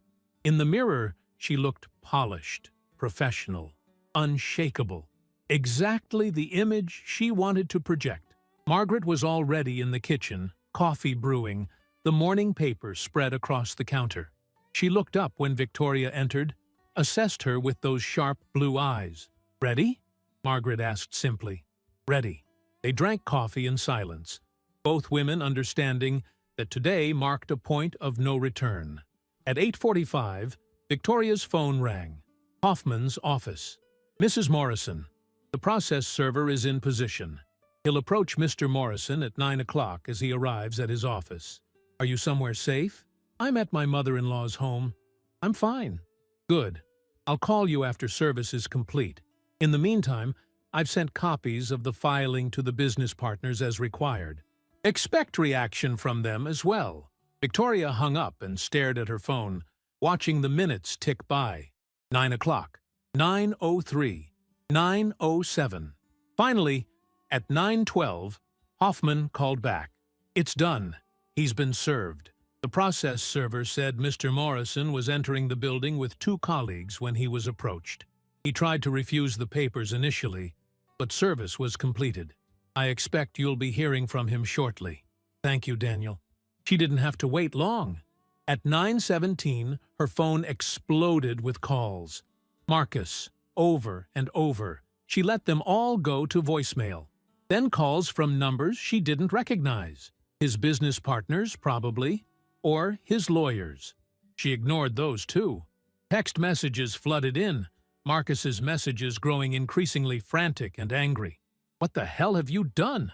You can't freeze my accounts. I have business obligations. This is insane. You're going to destroy everything we built. Call me back right now. You're making the biggest mistake of your life." Victoria turned her phone face down and poured herself another cup of coffee. Let him panic. Let him scramble. Let him feel one fraction of the fear and uncertainty and betrayal she'd felt standing on that deck watching him with another woman. By 10 o'clock, the situation had escalated. Margaret's phone rang, her assistant calling from the Morrison Development Group offices, where Margaret maintained a symbolic role as chairman emeritus. "Mrs. Morrison, I think you should know that the office is in chaos. Mr. Marcus has locked himself in his office. His business partners are demanding an emergency meeting. There are lawyers arriving. And someone called the press. There are reporters in the lobby." Margaret closed her eyes briefly. Then her expression hardened with resolve. "Thank you for letting me know. I'll be there within the hour." She looked at Victoria after hanging up. "I need to go to the office. The business partners deserve answers about the financial irregularities. This is going to become very public very quickly. Do you want me to come with you?" "No. You stay here where it's safe. Let Hoffman and me handle the immediate fallout. Your job right now is to protect yourself and prepare for what comes next." After Margaret left, Victoria sat in the quiet brownstone and tried to process what was happening. Somewhere across town, Marcus's carefully constructed empire was beginning to crumble. His colleagues and partners were discovering the truth about his affairs and his financial crimes. His reputation built over 15 years of aggressive deal-making and calculated charm, was dissolving in real time. She should feel triumphant, vindicated. Instead, she felt oddly hollow. This man had been her husband. She'd loved him, or thought she had. She'd built a life around him, had trusted him with her future, her heart, her faith in partnership and commitment, and he'd destroyed all of it. For what? For excitement? For variety? For the ego boost of having multiple women dependent on him? Her phone rang again. This time, a number she recognized. Sarah Brennan, one of her closest friends from the charity circuit. Victoria answered. Sarah. Victoria, oh my God. What's happening? I just saw on the news that Marcus was served with divorce papers at his office this morning. They're saying something about frozen assets and financial fraud. Are you okay? News. It had hit the news already. Victoria felt her stomach clench. I'm fine. Marcus and I are getting divorced. The rest is complicated. Where are you? Do you need anything? I can come over, or we can meet somewhere. I appreciate that, but I need some space right now. I'll call you soon, I promise. After she hung up, Victoria turned on the television to a local news channel. Sure enough, there was a reporter standing outside the Morrison Development Group building, talking into a camera. Breaking news this morning as prominent real estate developer Marcus Morrison was served with divorce papers at his office, along with a restraining order freezing his assets pending investigation into alleged financial irregularities. Sources say Morrison's wife of 2 years, Victoria Morrison, has filed for divorce on grounds of adultery and is seeking half of all marital assets under the terms of their prenuptial agreement. Morrison's business partners have declined to comment, but sources within the company suggest there may be evidence of investor fraud and misappropriation of funds. We'll continue to follow this developing story throughout the day. Victoria turned off the television, her hands shaking slightly. This was real now, public, irreversible. Her phone continued to ring with calls from friends, acquaintances, people she barely knew, all wanting details, wanting to express shock or support or thinly veiled curiosity. She stopped answering altogether, turned the ringer off, tried to find some quiet in the chaos. Around noon, Margaret called. I'm at the office. It's worse than I thought. The business partners have demanded a full audit. They're talking about removing Marcus from operational control of the company. And Victoria, there's something else. One of Marcus's mistresses showed up. Jessica. She's pregnant, and she's threatening to sue him for fraud and breach of promise. Apparently, he'd been telling her he was going to marry her once the divorce was finalized. She found out about the other women, and she's furious. Victoria felt a bitter laugh escape. Of course she is. The press is having a field day. You should prepare yourself. They're going to dig into every aspect of your life, your marriage, everything. Do you want me to hire a public relations firm to help manage the narrative? Not yet. Let them dig. Let them find out exactly what kind of man Marcus is. The truth is, on my side. All right, I'm staying here to meet with the partners and try to contain the damage to the company. Call me if you need anything. The afternoon passed in a surreal haze. Victoria tried to work on her business plan for Hartley Designs, but couldn't focus. She tried to read, but the words blurred together. Finally, she gave up and went for a walk, needing to move, to breathe, to feel something other than the strange numbness that had settled over her. She walked through Central Park, anonymous in sunglasses and a baseball cap, watching couples stroll hand in hand, families picnic on the grass, children chase pigeons with gleeful abandon. Normal life continuing all around her while her own life imploded. It felt disorienting, this contrast between her private catastrophe and the world's indifference. Her phone buzzed with a text from an unknown number. She almost ignored it, but something made her look. Mrs. Morrison, this is Robert Chen. I wanted to update you on my findings. I've spent the past 2 days doing a preliminary analysis of the files you provided. The fraud is extensive. I'm estimating your husband has misappropriated approximately $8 to $10 million from investor funds over the past 18 months. I've prepared a referral to the district attorney's office. They should be opening a criminal investigation within the next 48 hours. I'll keep you updated. $8 to $10 million. The number was staggering. Victoria had known it was bad, but seeing it quantified made it real in a way that reviewing spreadsheets hadn't. Marcus had stolen millions from people who'd trusted him, had used that money to maintain his network of affairs and hidden properties. He hadn't just betrayed her, he'd betrayed everyone who'd believed in him. By evening, the story had spread beyond local news to national outlets. Victoria's phone filled with interview requests from journalists, producers wanting her to appear on talk shows, book agents suggesting she write a memoir. She ignored them all. This wasn't entertainment. This was her life, her pain, her journey toward something resembling recovery. Margaret returned to the brownstone around 7, looking exhausted but grimly satisfied. The partners voted unanimously to suspend Marcus from all operational duties pending the outcome of the investigation. His access to company accounts has been revoked. They're talking about civil suits to recover the stolen funds. How did he take it? I wasn't there for that conversation, but I'm told he destroyed his office, threw his computer monitor through the window, overturned furniture, screamed at everyone in range. Security had to escort him from the building. Victoria tried to summon sympathy and found none. Good.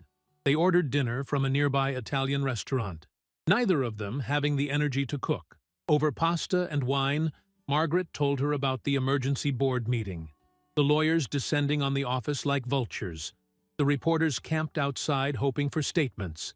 One of the reporters asked me if I supported my son or my daughter-in-law, Margaret said, twirling linguine around her fork. I told them I supported honesty and integrity, and that Marcus had demonstrated neither. You should have seen their faces. They weren't expecting the mother to side against her own child. You didn't have to do that. Yes, I did. Because it's the truth. And because someone needs to make it clear that this family doesn't condone fraud or infidelity or the systematic abuse of trust. Marcus made his choices. Now he lives with the consequences. That night, lying in bed, Victoria finally allowed herself to cry. Not gentle tears, but deep, wrenching sobs that came from the core of her being. She cried for the marriage that had never been what she thought it was. She cried for the trust that had been broken, the future that had been stolen, the innocence she could never get back. She cried for the woman she'd been, who'd believed in love and partnership and the possibility of building something lasting. When the tears finally subsided, she felt emptied out, but also clearer somehow, lighter, like she'd released something toxic that had been poisoning her from the inside. She got out of bed, washed her face, looked at herself in the bathroom mirror, red eyes, blotchy skin, hair a mess. But beneath the evidence of crying, she saw something else: strength, determination, survival. The next few weeks passed in a blur of legal meetings and media coverage. The district attorney's office opened a formal investigation into Marcus's business dealings. His investors filed a class action lawsuit.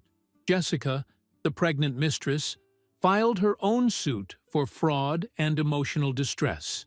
The other mistresses, once they learned about each other, came forward with their own stories. The media ate it up, turning Marcus into a cautionary tale about greed and arrogance and the consequences of treating people as disposable. Victoria maintained a dignified silence through it all. She didn't give interviews, didn't make statements, didn't engage with the circus unfolding around her.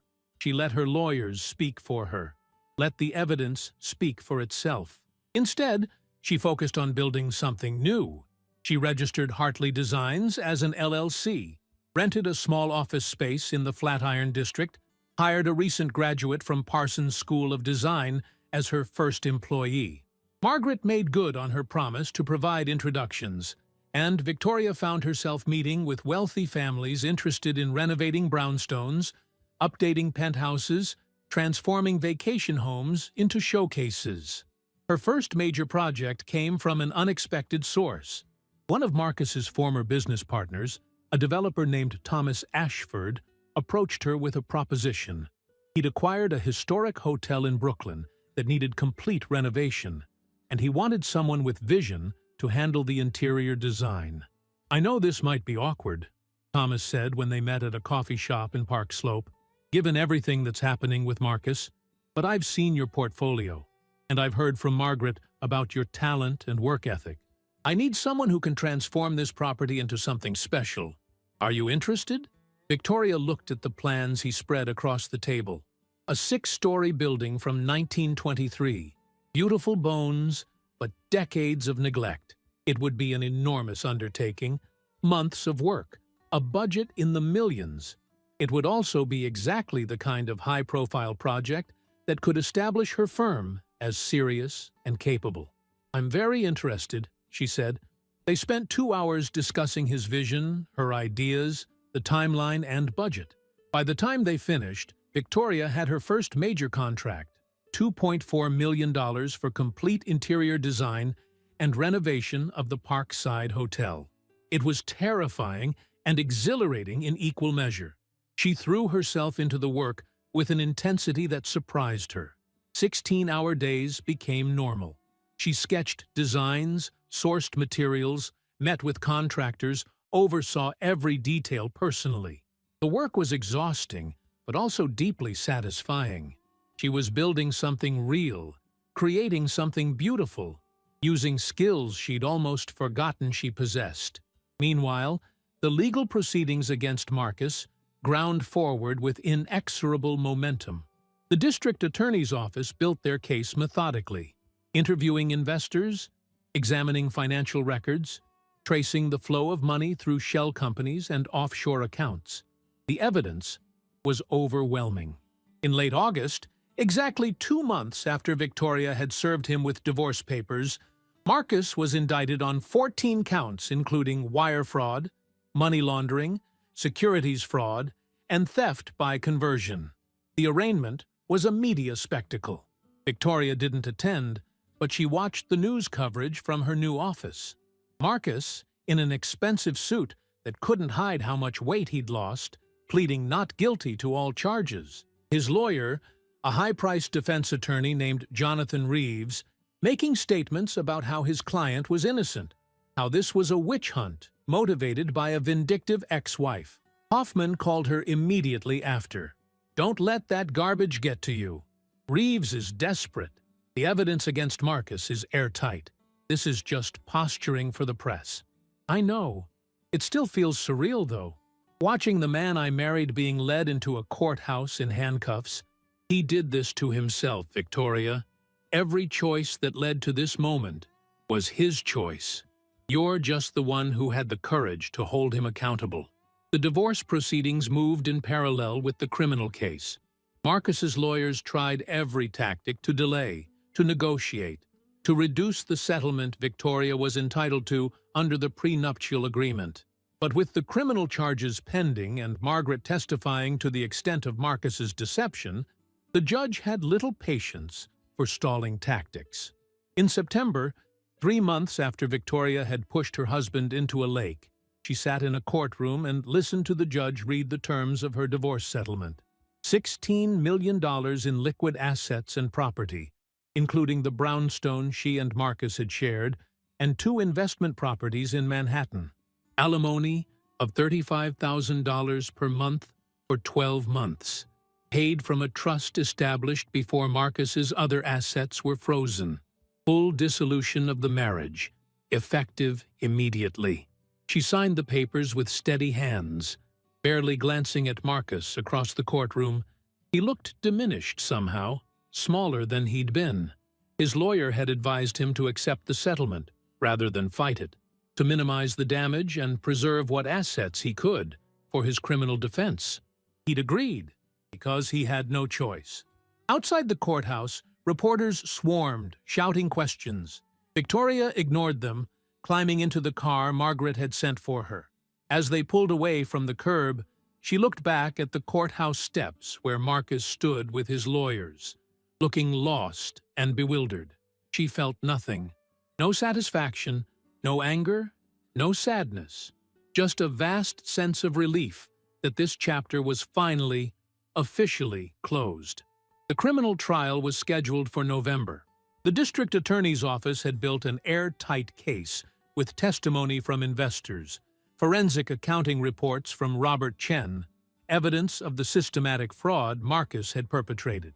His defense was weak, relying mostly on claims that he'd intended to pay back the money, that it was borrowing rather than theft, that the charges were overblown. Victoria attended the trial every day, sitting in the gallery with Margaret beside her.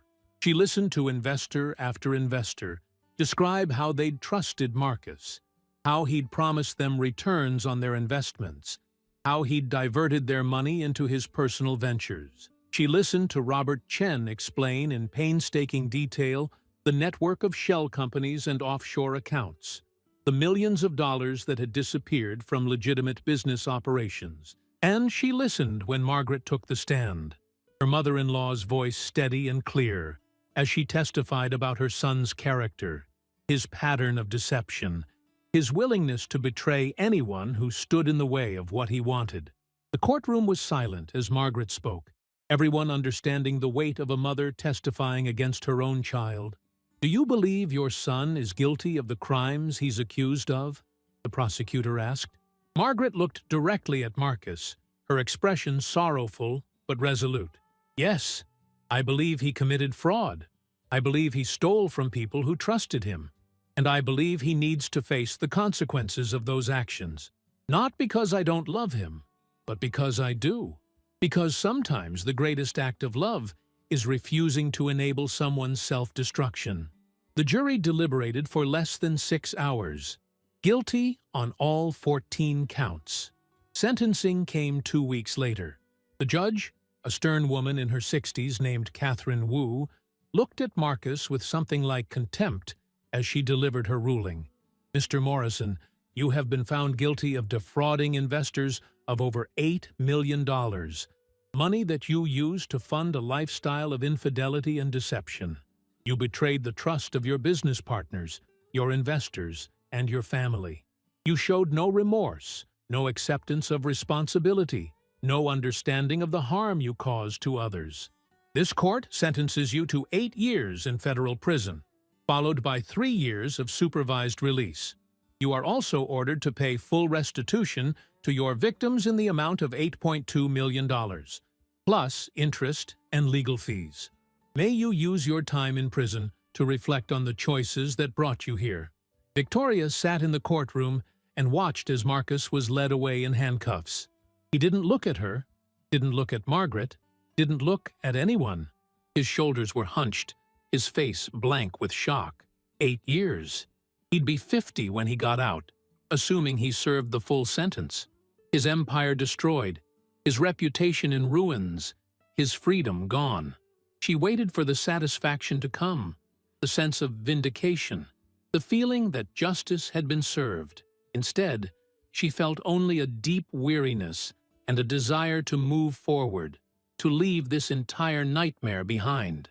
2 years passed like water flowing around stones in a river, reshaping the landscape of Victoria's life in ways both subtle and profound. The media frenzy surrounding Marcus's trial eventually faded, replaced by newer scandals and fresher tragedies. The reporters stopped calling. The curious acquaintances stopped asking probing questions disguised as concern. Victoria Morrison became simply Victoria Hartley again. And in that reclaimed name, she found a freedom she hadn't known she'd been missing. Hartley Designs occupied a converted loft space in the Flatiron district now, 3 times larger than the cramped office she'd started with. Large windows flooded the space with natural light, illuminating drafting tables and fabric samples and mood boards in various stages of completion. What had begun as a one-woman operation with a single employee had grown into a team of 8 talented designers, each one carefully selected for their creativity, their work ethic, and their ability to understand that design was about more than aesthetics. It was about creating spaces where people could live their fullest lives. The Parkside Hotel project had been completed 6 months after the divorce was finalized, and the results exceeded even Victoria's ambitious vision. She'd transformed the tired 1920s building into a boutique hotel that honored its historic character while incorporating modern luxury. Art Deco details meticulously restored, original moldings preserved and highlighted, but with contemporary furnishings and state-of-the-art amenities seamlessly integrated. The hotel had been featured in Architectural Digest, Interior Design Magazine, and the New York Times Style section. Reservations were booked solid for the next year. That success had led to others. A penthouse renovation for a hedge fund manager and his wife. A complete redesign of a century-old townhouse in the West Village. A corporate headquarters for a tech startup that wanted their office to feel creative and energizing rather than sterile and corporate. Each project built her reputation, expanded her portfolio, demonstrated her range and vision. On a crisp October morning, almost exactly 3 years since that gallery opening where she'd met Marcus, Victoria stood in her office reviewing proposals for a new project when her assistant, Amy Chen, a bright 26-year-old with impeccable taste and boundless energy, knocked on her door. "Victoria, you have visitors. Margaret Morrison and someone named James Whitmore. He says he's from Business Quarterly magazine." Victoria looked up, surprised. She hadn't been expecting Margaret, though her former mother-in-law remained one of her closest friends and most loyal supporters. They had lunch together every few weeks, Margaret serving as both mentor and confidant as Victoria navigated the challenges of running her own business. "Send them in, please." Margaret entered first, elegant as always in a camel cashmere coat and silk scarf, her silver hair perfectly styled. Behind her came a man in his early 40s, tall and lean with dark hair graying slightly at the temples, wearing wire-rimmed glasses and carrying a worn leather messenger bag. He had an air of quiet intelligence about him, the kind of person who observed more than he spoke. "Victoria, darling," Margaret said, kissing her cheek. "I hope you don't mind the surprise visit. James has been working on a feature about women entrepreneurs who've overcome adversity, and I told him he absolutely had to include you." James Whitmore extended his hand with a warm smile. "Mrs. Hartley, it's a pleasure. I promise I'm not here to dredge up the past or sensationalize your divorce. I'm interested in your story as a business owner, how you built Hartley Designs from nothing into one of the most sought-after interior design firms in the city." Victoria shook his hand, assessing him with the same careful eye she used to evaluate potential clients. His grip was firm, but not aggressive, his gaze direct, but respectful.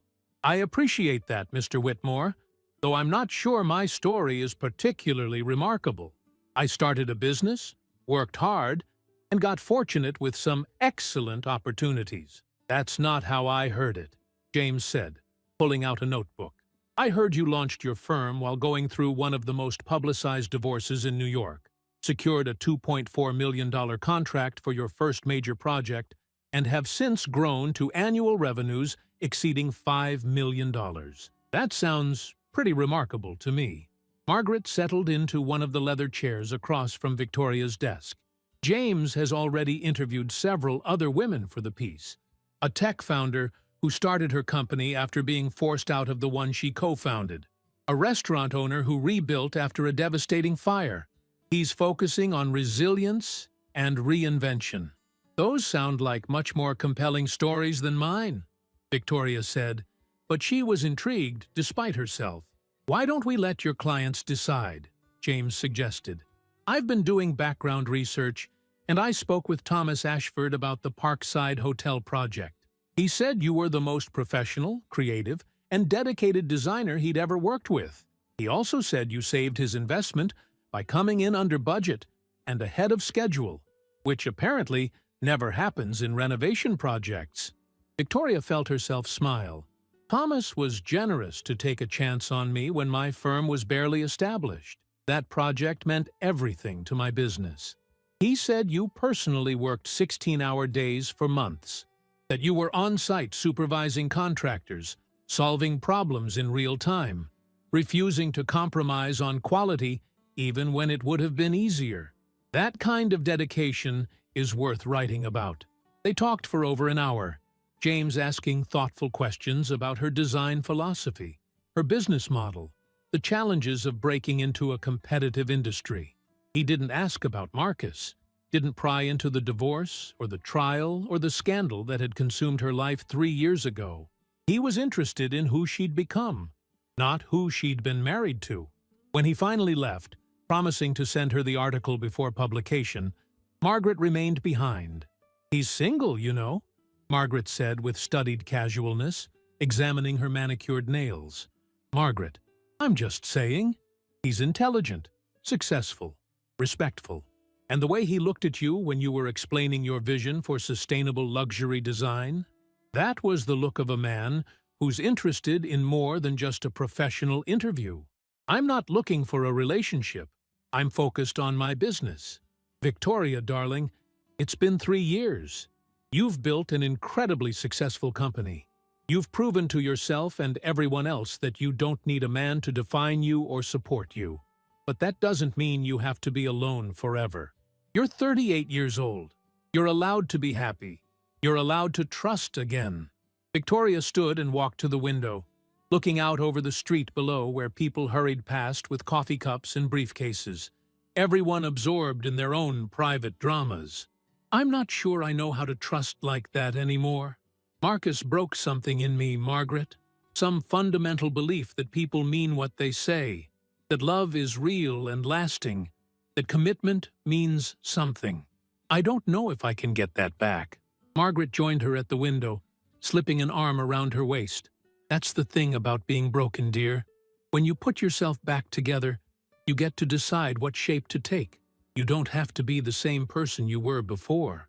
You can be someone stronger, someone wiser, someone who knows her own worth and won't settle for anything less than she deserves." They stood together in silence for a moment before Margaret spoke again. "By the way, I received a letter from Marcus last week, from prison." Victoria felt her stomach tighten. What did he want? Forgiveness, apparently. He's been in therapy, mandatory as part of his incarceration. He wanted me to know he understands now what he did, how much damage he caused.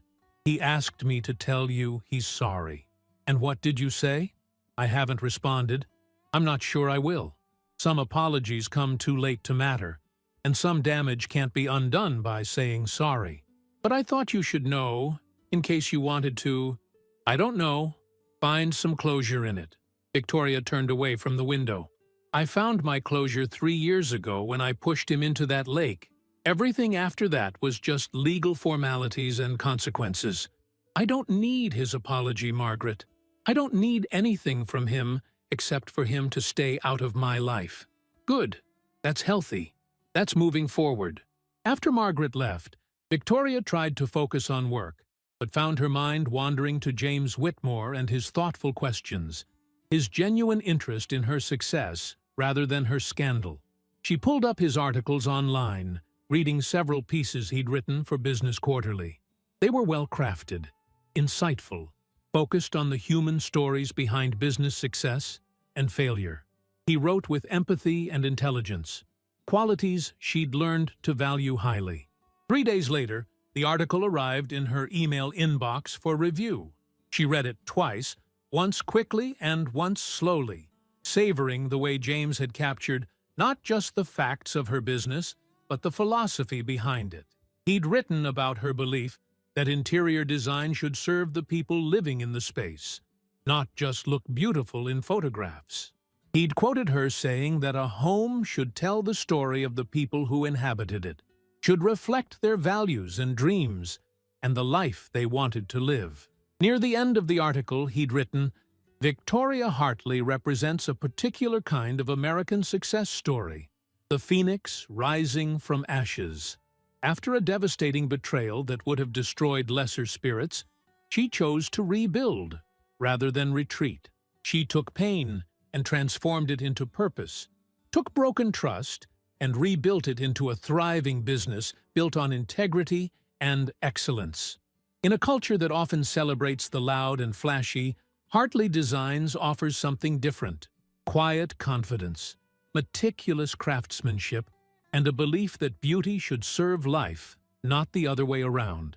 Victoria found herself blinking back tears. No one had ever described her or her work quite that way before. She typed out a response. "Thank you for capturing the essence of what I'm trying to build. Your article is beautiful and more generous than I deserve. I appreciate your thoughtfulness and your talent." His response came 30 minutes later. "The article only reflects what's already there. Your work speaks for itself. I wondered if you might be willing to grab coffee sometime. I'd love to hear more about your upcoming projects. Purely professional curiosity, of course. Though I'd be lying if I said that was the only reason I'm asking." Victoria stared at the message for a long time. 3 years ago, she would have immediately declined, would have protected herself behind walls of professionalism and caution, but Margaret's words echoed in her mind. "You're allowed to be happy. You're allowed to trust again." She typed slowly. "Coffee sounds nice. There's a place near my office that makes an excellent cappuccino. How's Thursday afternoon?" They met at a small cafe in the Flatiron district, one of those places with exposed brick and mismatched vintage furniture that managed to be charming rather than pretentious. James arrived exactly on time, which Victoria appreciated, carrying his worn messenger bag and wearing a navy sweater that brought out the blue in his eyes. "Thank you for saying yes," he said, as they settled at a corner table with their coffee. "I wasn't sure you would." "I wasn't sure I would either," Victoria admitted. "I'm not particularly good at this anymore. Dating, I mean, if that's what this is. We can call it whatever you're comfortable with. Two professionals discussing design philosophy over coffee, or two people getting to know each other, or the beginning of something that might become something more. No pressure."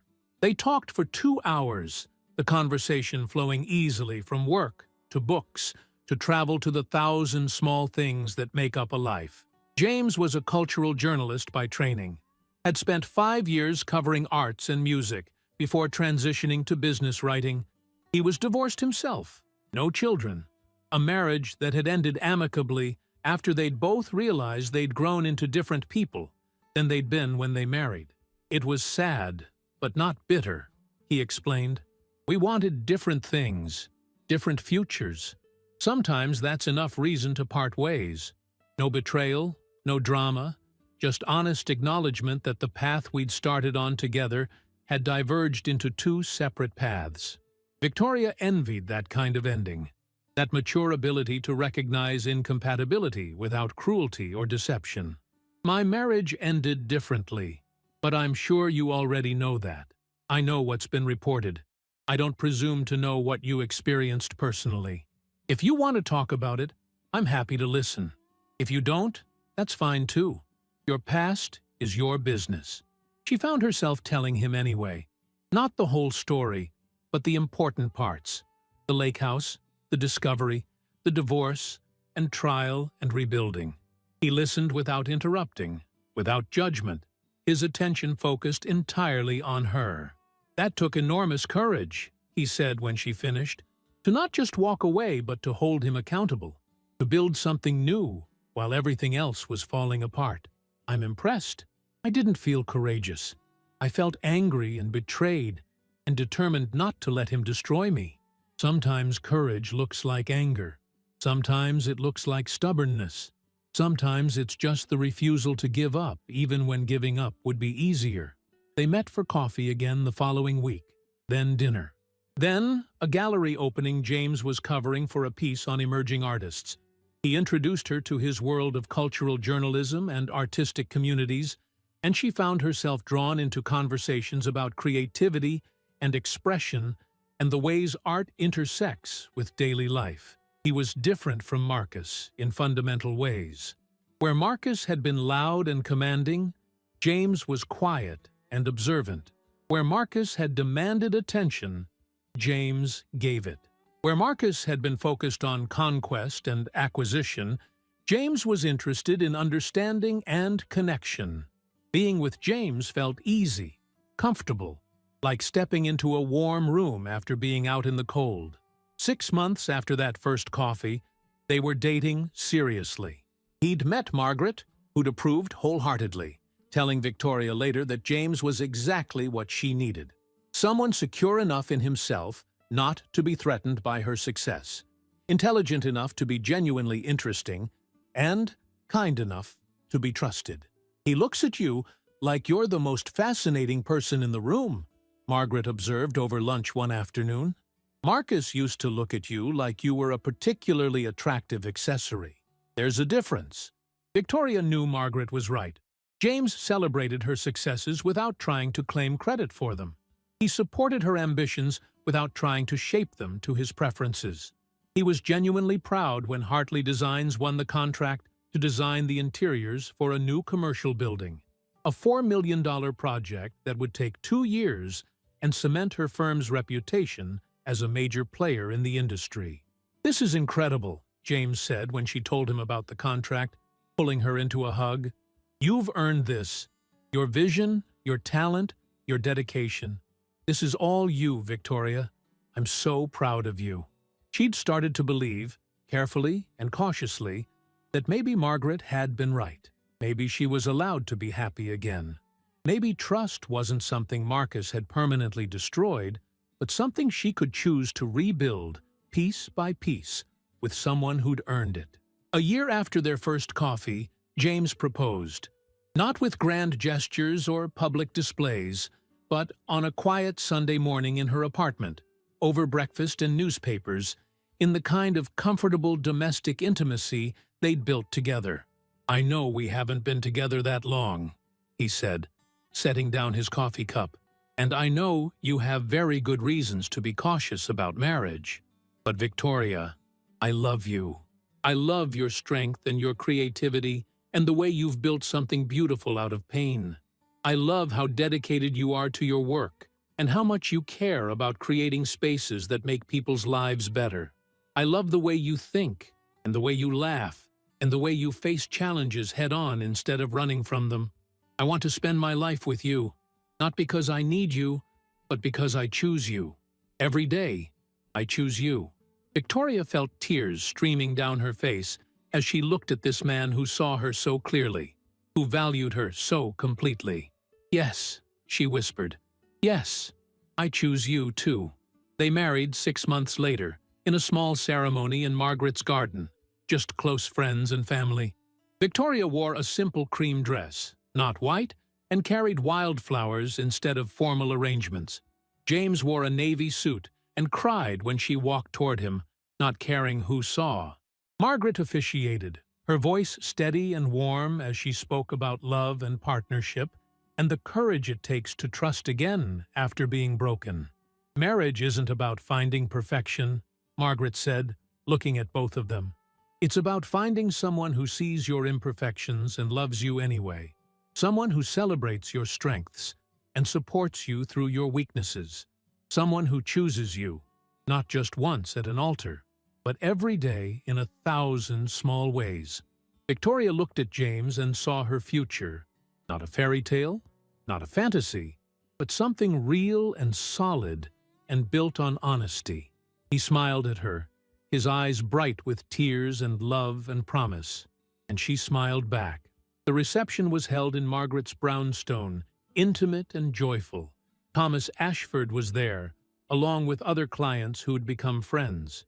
Amy and the rest of Victoria's team from Hartley Designs, James's colleagues from Business Quarterly, people who'd supported her rebuilding, who'd celebrated her successes, who genuinely wanted her to be happy. As the evening wound down and guests began to leave, Margaret pulled Victoria aside. "I have something to tell you," she said quietly. "Marcus's parole hearing was denied last week. He'll serve at least another 2 years, possibly 3. Victoria felt nothing at the news. No satisfaction, no anger, no residual pain. Marcus had become irrelevant to her life, a character in a story that had ended years ago. "How do you feel about that?"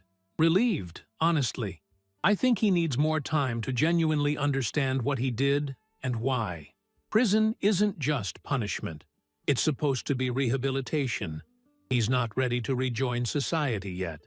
Maybe in another few years. Maybe, Victoria agreed. Then, looking around at the people gathered in Margaret's home, at James talking with Thomas Ashford, at her team laughing together, at the life she'd built from the ruins of Betrayal, she added, "But honestly, Margaret, I don't think about him anymore. He's the past. This, all of this, is my present and my future." Margaret hugged her tightly. "That's exactly as it should be. You've won, Victoria. Not just the divorce or the business success, but something bigger. You've won your life back. You've become exactly who you were meant to be." Later that night, in the hotel where she and James would spend their wedding night before leaving for a honeymoon in Italy, Victoria stood at the window looking out over the city lights. James came up behind her, wrapping his arms around her waist. "What are you thinking about?" he asked softly. "About how 3 years ago I drove up to a lake house with lobster tails and truffle mashed potatoes, thinking I was going to surprise my husband with a romantic gesture. Instead, I discovered he'd been lying to me for months. And in that moment, I thought my life was over. I thought I'd lost everything that mattered. And now?" She turned to face him, placing her hands on his chest. "Now I know that wasn't the end. It was the beginning. The beginning of understanding my own strength, my own worth, my own capability. I built a business I'm proud of. I have relationships based on honesty and respect. I have you, someone who sees me completely and loves me anyway. That woman who drove to the lake house with her perfect meal and her lingerie, she was trying so hard to be what someone else wanted that she'd forgotten who she was. I'm glad she's gone. I'm glad you found yourself," James said, kissing her forehead. "Though I have to say, I'm a little sorry I never got to taste those lobster tails." Victoria laughed, the sound light and free. "I'll make them for you someday, but they won't be perfect, and I won't apologize for that, because perfect isn't real. Real is messy and complicated and sometimes broken. But real can be rebuilt into something even better than perfect. Real can be beautiful in ways that perfect never is." That's very philosophical for someone on her wedding night. "I'm a woman of depth and substance," she said, smiling. "That's one of the many reasons I love you."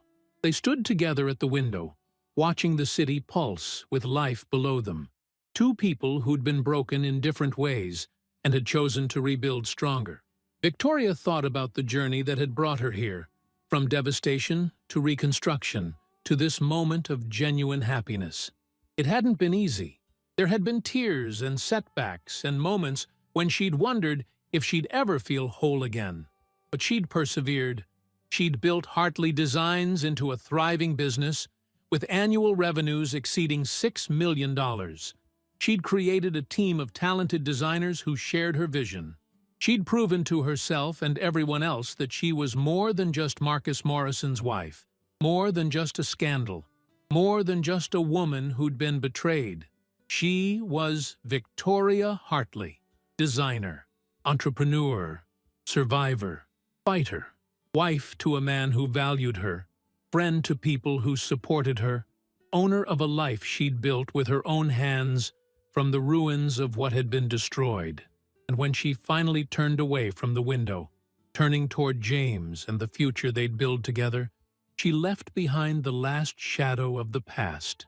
Marcus Morrison and his betrayals, his lies, his prison sentence, his destroyed empire, all of it belonged to someone else's story now. Victoria's story was just beginning, and it would be written on her own terms, in her own words, with her own vision guiding every choice. She'd decided to surprise her billionaire husband on his fishing trip.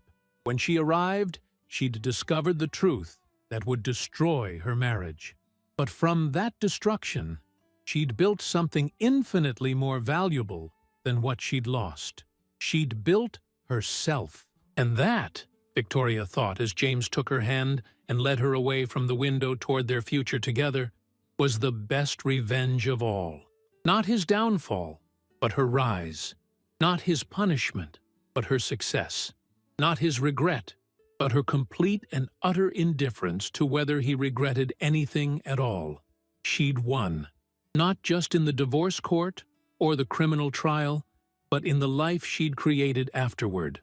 And unlike Marcus, sitting in a prison cell with 3 more years until even the possibility of parole, Victoria was free. Free to love, free to build, free to become whoever she wanted to be. The woman who'd driven to the lake house 3 years ago had thought she was surprising her husband. Instead, she'd surprised herself by discovering just how strong she could be. And in the end, that had made all the difference. If you enjoyed the story, leave a like and subscribe to the channel. And drop a comment below. What city are you watching from? And if your heart tells you to, feel free to leave me a tip on Buy Me a Coffee. Just check the first pinned comment. Thanks for keeping me company and for the coffee, and I'll see you in the next story.